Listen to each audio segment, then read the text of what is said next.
खबरों की शुरुआत करेंगे सीएम हेल्पलाइन के बारे में आपको बताएंगे। 80% केस अगर नहीं निपटे तो एक्शन होगा। मुख्यमंत्री के साफ निर्देश हैं। पटवारी, तहसीलदार, कलेक्टर सबको निर्देश दिए गए हैं कि कार्रवाई तो होना चाहिए। इसी को लेकर भोपाल कलेक्टर ने चेतावनी दी है कि पटवारी, तहसीलदार सीएम हेल्पलाइन को लेकर गंभीरता से काम करें। कोई भी शिकायत हो तत्काल निराकरण होना चाहिए।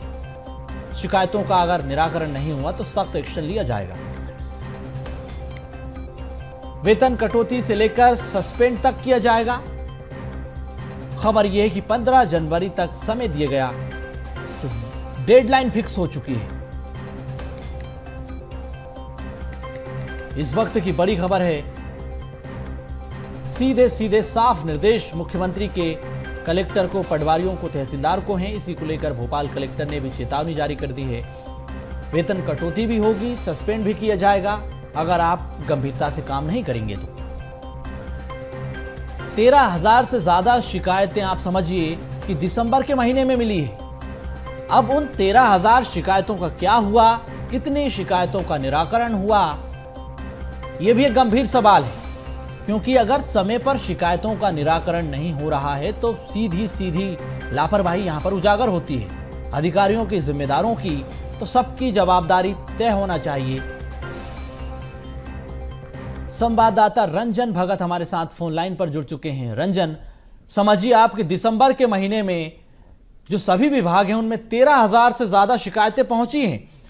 गंभीर सवाल यह है कि जो 13,000 शिकायतें पहुंची हैं उनमें से कितनी समस्याओं का निराकरण हुआ, पहला सवाल। दूसरी बात यह भी कि जिन समस्याओं का निराकरण नहीं हुआ, क्यों नहीं हो पाया, अब जिम्मेदार अधिकारियों पर क्या कार्रवाई होगी, कौन कौन से विभाग हैं, किस विभाग में कितनी शिकायतें पहुंची हैं, जरा यह भी बताइए।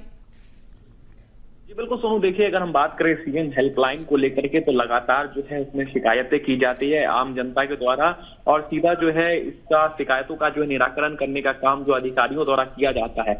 लेकिन पिछले कई महीनों से आप देखेंगे तो सीएम हेल्पलाइन नंबर में जो है कई सारी शिकायतें जो है वो लंबे समय से पेंडिंग है। यानी जनता की समस्याओं को जो है वो बिल्कुल भी सुना नहीं जा रहा है, उनको पेंडिंग में रख दिया जा रहा है। इसी को ध्यान में रखते हुए सीएम डॉक्टर मोहन यादव ने ही कुछ दिनों पहले ये निर्देश दिया था कि जितने भी सीएम हेल्पलाइन नंबर में शिकायतें पहुंच रही है उसका निराकरण जो है जल्द से जल्द किया जाना चाहिए, नहीं तो अधिकारियों के ऊपर भी जो है कार्रवाई की जाएगी। क्योंकि सरकार जो है वो जनता के लिए काम करती है और जनता को अगर किसी प्रकार की समस्याएं होती है और उसका निराकरण नहीं होता है तो ऐसे में कहीं ना कहीं अधिकारियों की जो है मिलीभगत के कारण ये काम हो रहा है। ऐसे में भोपाल कलेक्टर ने भी जो है एक चेतावनी जो है वो तमाम सारे पटवारियों को, तहसीलदारों को जो है वो दे दी है, और सीधे तौर पर कहा गया है कि एसडीएम से लेकर के पटवारी तक और तहसीलदार तक जो है 15 जनवरी तक जो है उनको समय दिया गया है कि 15 जनवरी के अंदर जितनी भी शिकायतें जो 80% से अधिक पेंडिंग पड़ी है उसका जो है निराकरण किया जाए। अगर इस तरीके की शिकायतों का निराकरण नहीं किया जाएगा तो सीधे तौर पर उनके ऊपर एक्शन भी लिया जा सकता है और सख्त से सख्त कार्रवाई जो है वो की जाएगी। अगर हम बात करें तो केवल दिसंबर में आप देखेंगे 13,000 से अधिक शिकायतें जो है वो पूरे प्रदेश भर से पहुंची थी। अगर बात करें भोपाल में ही अलग 13,000 से अधिक शिकायतें जो है वो दर्ज कराई जा चुकी हैं, जो कि अलग अलग मामलों को लेकर के हैं। लेकिन अभी तक इस पर अधिकारियों ने कोई भी सूचना नहीं दी है जनता को, ना ही इसको लेकर के कोई भी शिकायत जो है वो आगे बढ़ाई गई है। तो ऐसे में सीधे तौर पर जो जनता की पहले से समस्याएं थी उसका निराकरण अभी तक नहीं हो पाया है, और इसी को ध्यान में रखते हुए भोपाल कलेक्टर ने भी एक आदेश जारी कर दिया है जिसके तहत सभी पटवारियों, एसडीएम को जो है 15 जनवरी तक जो है अपनी रिपोर्ट सौंपनी होगी और जनता की समस्याओं का निराकरण करना होगा। जी, लेकिन जो गंभीर सवाल यहां पर हैं रंजन, की आखिर समस्याओं का निराकरण क्यों नहीं हो पा रहा है? जब दिसंबर के महीने की ये हालत है तो बीते 24 की अगर हम बात करें तो आए दिन इस तरह की खबरें सामने आती हैं। नामांतरण बंटवारे की खबरें, इसके अलावा किसानों की अपनी समस्याएं, हेल्थ सेक्टर को लेकर खबरें सामने आई, एजुकेशन सेक्टर को लेकर खबरें सामने आई। इसके अलावा जो भ्रष्टाचार से जुड़ी शिकायतें हैं कि लोगों के साथ किस तरह से रिश्वतखोरी होती है, अलग अलग विभागों में भ्रष्टाचार की खबरें आती हैं। तो ऐसे में कहीं ना कहीं जो जांच का दायरा है, कार्रवाई का दायरा भी सरकार को बढ़ाना होगा।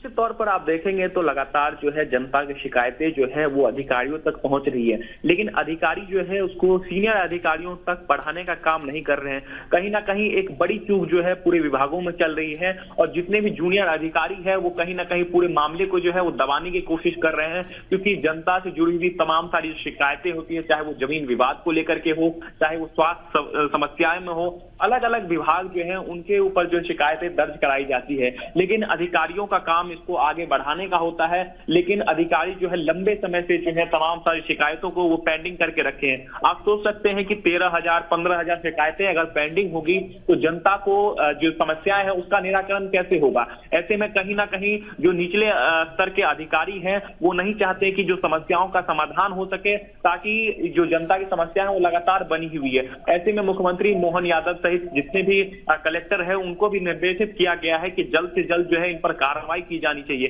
क्योंकि जितने भी अधिकारी हैं उन्होंने अभी तक कोई भी रिपोर्ट जो है वो सरकार को नहीं सौंपी है। तो ऐसे में सीएम हेल्पलाइन का एक ही मकसद था कि जनता से सीधा संवाद हो सके, जनता सीएम से संवाद कर सके, अधिकारियों से संवाद कर सके। लेकिन इसके बावजूद भी आप देखेंगे तो कई सारी शिकायतें जो है अभी तक पेंडिंग पड़ी है और इसको 15 जनवरी से पहले जो है सभी का निराकरण करने के निर्देश दिए गए हैं। जी बिल्कुल रंजन, तो सीएम हेल्पलाइन एक्शन की डेडलाइन तय हो चुकी है।